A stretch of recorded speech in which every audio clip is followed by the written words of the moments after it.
Hi guys, welcome to The Sick Fix, a channel on mental health and addiction. Today we're talking about 10 things that will help you get through the recovery process. I'm not a psychiatrist or a therapist or anything. These are just opinions of mine, but these are things that really helped me. Let's kick it off with number one. You gotta stay busy. You have to shut off that caveman part of your brain. And what I mean by the caveman part of your brain, I mean the part of the brain that's always poking you to go do your drug of choice. And the only way to get around that is by staying busy. You cannot be sitting on the couch waiting for that part of your brain to kick on, because you'll lose. That's a losing battle. You will not win that one. I've lost it so many times, and you know what I'm talking about. When you start thinking about that, it gets a hold of you, it's really hard to shut that off. So just avoid it. I became a general manager at a donut shop and worked 70, 75 hours a week. By the way, do not work at a restaurant that you actually love, because you'll ruin the food. It sucks. I still, to this day, I do not like donuts, and shitty, because sometimes I look at donuts and I'm like, man, that looks really good, but yeah, don't do that. But work a lot and keep yourself busy. And I recommend when you're done working, go work out, because by the time you get home, you're so tired that you can actually get a good night's sleep, and that's what's best for you, because then you're not sitting around ever waiting for that caveman part of your brain to turn on. It doesn't matter. If you're off, go to the grocery store, walk around for 3 hours, go walk the dog for 2 hours, go to the dog park, go anything. It doesn't matter. Go break a branch. I don't care what it is. As long as your brain is focusing on whatever you're doing and not focusing on doing your drug of choice, you're already winning. Number two, you got to be selfish. You got to learn to be selfish. And it's weird saying that, because you've been selfish up to this point, but you weren't being selfish really on purpose. That was kind of your addiction. Now you got to be selfish on purpose. And I know that kind of sucks, because you've been selfish up until this point, but what does it matter being selfish just a little bit longer, especially if it helps you become successful in the end? You have to be selfish. You have to learn to say no. That was one thing that I couldn't do. I hated telling people no, but I got ran over by that, and I learned I should not do that. I need to focus on myself. It's okay to be selfish, especially if you're working on yourself. You just have to tell yourself that, and it's okay. It really is. Number three, find a good maintenance program or drug. And I know people say you're swapping one drug for another. No, you're not. If you're going from an actual drug that you use to get high to a drug that keeps you from going into a physical withdrawals, that's totally different. Okay? Use any help that you can get. Who cares what anybody else thinks about you? Who gives a flying fuck what anybody thinks about you? You're doing whatever is necessary for you to get through this. And there's a lot of help out there. You just got to look.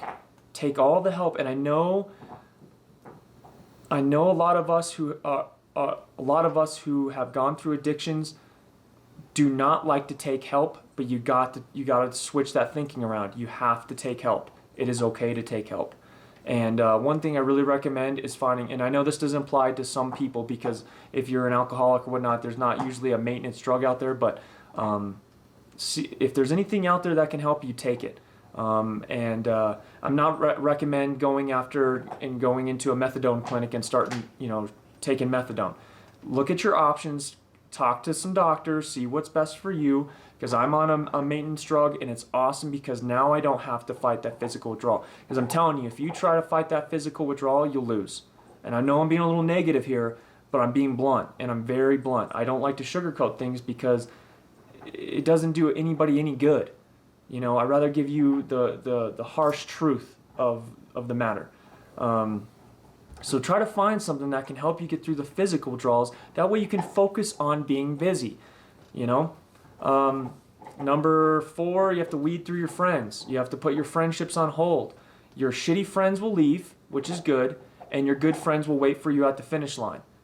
I know it's kind of shitty, but like I said, nothing matters more except for you to get through this, which you can. But you have to put your friends aside. You can't even take care of yourself at this point. You don't have time for friends. You have to focus on yourself. And the cool thing about this is you don't even have to do any work. It's like a friend audit. All your shit friends will go away, and all your good friends will be waiting for you at the end. So you're going to have to do that. And I lost a lot of good friends, but I'd rather have 5 good friends than 500 crappy friends. Number 5, relationships. If you truly love somebody, a spouse or whatever, you're not giving them your 100% to them. And remember, it's give and take. Relationships are give and take. And that's not fair. It's all about lifting each other up. And if you're taking time to focus on yourself, which is good, you don't have time for the person that you love or really care about. And if you truly care about somebody, they're going to understand that you need to take time for yourself to get better. So you have to put your relationships on hold. And I know that people are in divorces or, baby mama, baby daddy issues. It's complicated kind of thing. It doesn't matter. You got to do what you got to do. And the person that really loves you, they'll understand. They will. They'll understand 100%. Okay? And everybody's in a different situation, so I get it. But you got to do your best here. And it's only fair for the other person because you want to give them 100%. You don't want to giving anything less than 100% is just not cool, especially when you're in a relationship. So number 6 is hobbies. Get rid of all the hobbies that you used to know because it's got your drugs of choice attached to them. You got to get rid of them. If you played Xbox while you drank, the Xbox gone. It's completely gone. And on top of that, it won't matter. Because if you play Xbox sober, your brain's gonna think it sucks. Really, that's I've experienced this. Your brain's gonna go, this is shitty. I want my drug of choice here so I can make the experience better. Just get rid of it and find a new hobby. Work out. I recommend working out. If you can't go to the gym, you can do free weight stuff at home. You can even put sand in some milk gallons and use those as weights. There's a lot of different things out there. If you really want to do it, you'll find a way. Dungeons and Dragons, nerd out on that. Find a chess club, do online chess, go spelunking. It does not matter what you do. Just find something new to where you can create new memories and have sober smiles with and sober laughs with. And it will create a domino effect. You'll start to realize, hey, life is not horrible without my drinking or whatever, because that was the thing that scared the shit out of me when I was about to become sober was, man, nothing's gonna be awesome anymore because this drug made everything awesome. But that's what your brain thought. It's not true. As soon as you start experiencing other things that you've never experienced before, you're gonna get fresh memories and fresh feelings for that and emotions, and it's going to be awesome. But you're only going to be able to do that with your new stuff. Now, I'm not saying that you'll never be able to go play Xbox again or whatever your old stuff were.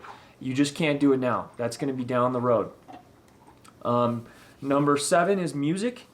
Find a band that resonates with you and you stick to them. They're almost like a lifeline. If you're driving home from work and you're really thinking about your drug of choice, pop that music in. It'll give you the confidence you need. And it will kind of distract you from what you were thinking about. Mine was Angels and Airwaves. I'm a big fan of Blink-182, Tom DeLonge. So when he created his new band, Angels and Airwaves, man, that got me through some of the darkest times. And don't lie to yourself. You will have some dark times ahead of you. Number 8, do one-on-one counseling. And I know it's cliche. I know, man. I know. Counseling sucks. And you're probably going to listen to this and go, yeah, it's just something I'm going to skip. Don't skip on it, man. Find a counselor that you can unload your shit to. That's what they're there for.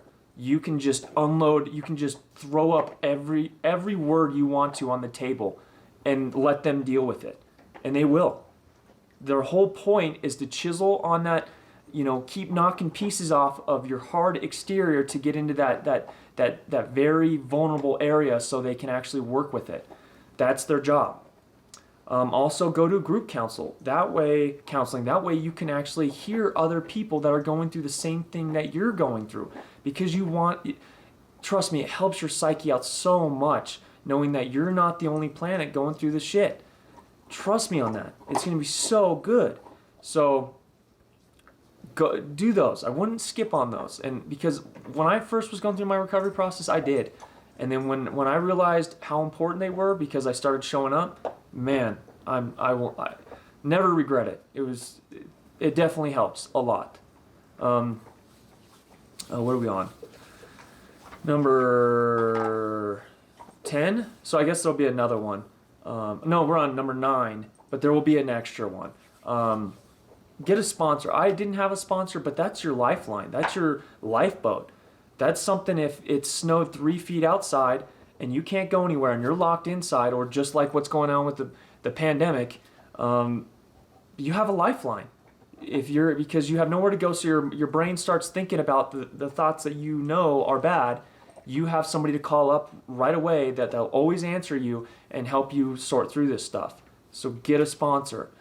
Some of these things, it's so funny talking about this now, just because 8 years ago, I would have listened to this and just gone, yeah, I'll probably do that. Yeah, I'll probably do that. Yeah, I'll probably do that.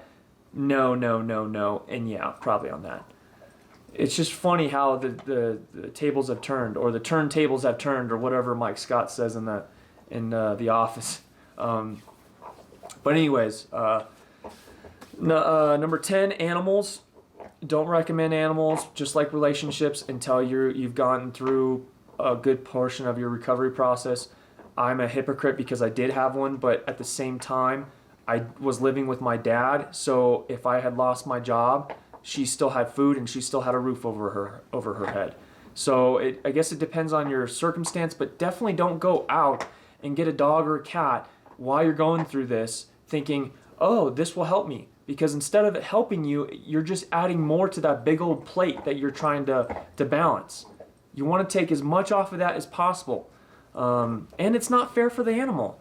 You trust me, you'll probably smother it, because you'll probably cuddle it, but your dog needs a lot more than that. You'll need to be walking it and taking it out all the time. And when you're going through the recovery process, trust me, there's a lot of times where you're going to be busy, or you're just not going to be up for it, where you're going to be like, I don't want to take you on the walk. And that's not fair for the animals. And I'm a huge believer. I have the softest spot for animals. So if you're going to take care of an animal, you do it right.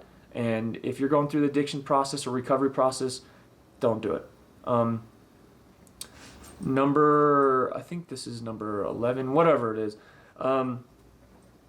This is not going to be easy. This is going to be really, really, really, really hard. It is going to be the hardest thing you've ever gone through. And I'm not trying to be negative Nancy here, but it will. Hi. Sorry. This is my dog. She likes to say hi a lot. I know. Go lay down. Go lay down. Go lay down. I guess I'll do it with her. It's going to be really tough, and I don't mean to be negative Nancy, but it's going to be the toughest thing you will ever put yourself through. But there's a silver lining at the end of it. There will be nothing you can't do when you get through this, and everything will be just so awesome. I can't even tell you how awesome it is. It's the domino effect. You'll buy your first car because you're doing so well at your job, and you'll get your ow, don't bite me. You'll buy your first car. It'll be your dream car, and then you'll buy your first house, and it just keeps knocking it over, and then you just keep building more confidence, And trust me, the sky's the limit when you get through this. I can't tell you. I'll never change anything in my past, because I am so much stronger of a person because of what I've gone through. So just think about that. Always have that in the back of your head when you're going through. Anyways, I hope this helped. If you know anybody that this will help, go ahead and share this video.